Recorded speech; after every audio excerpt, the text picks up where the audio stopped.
skatāties, redz, kur ir redzama Baltkrievija, patiešo, ja, zem viņas ir Ukraina, augšā Latvija, Igaunija, Somija. Un redziet, tur tāds sarkans punkts, kur rakstīts Murmanska. Tad, kad atrada to dronu, tad tai pašā dienā bija izskanēja tāda informācija sociālos tīklos, ka Murmanska ir notriekusi 3 bezpilota aparātus, kas virzījās no Ukrainas. Un te arī šī versija izskan, ka visvar būt, ka tie nemaz nebija Baltkrievijas tas lidaparāts vai Krievijas. Tāpēc, un kas vēl apstiprina šo te, teiksim, versiju par to, ka no sākuma jau vispār bija labvēlīgais lidaparāts, jā.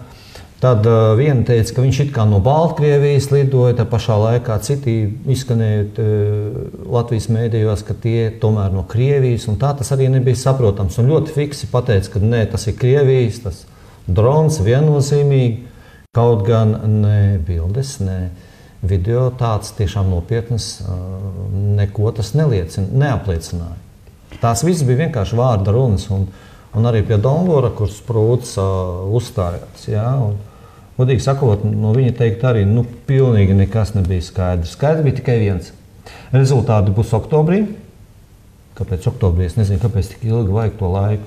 Un arī rezultāti būs ne visi. Daļa būs noslapanota.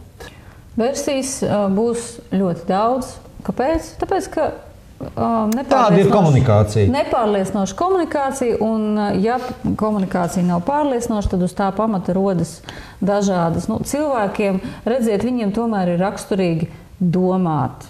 Tā tomēr sanāk, ka cilvēki domā, analizē, mēģina saprast iemeslus dažādiem notikumiem.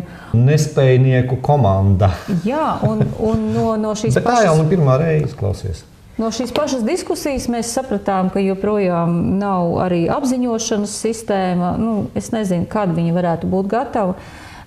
Un tas, ka šādi incidenti, ja tā var pateikt, atkārtosies, un ja šādi incidenti atkārtosies, tad, protams, uzreiz loģisks jautājums, vai nav tā, ka mēs būvējam žogu, bet patiesībā mēs esam pagājušajā gadsimtā, un jaunais gadsimts jau ir pavisam ar citām prasībām. Mēs ne tikai žogu būvējam, mēs drakona zobus betonē, tātad šos te klučus liekam, jā, un tur, principā, tu redz, ka tas viss cilvēkiem parāda, ka tas viss ir pufels, tas ir pilnīgākais tukšums, jā.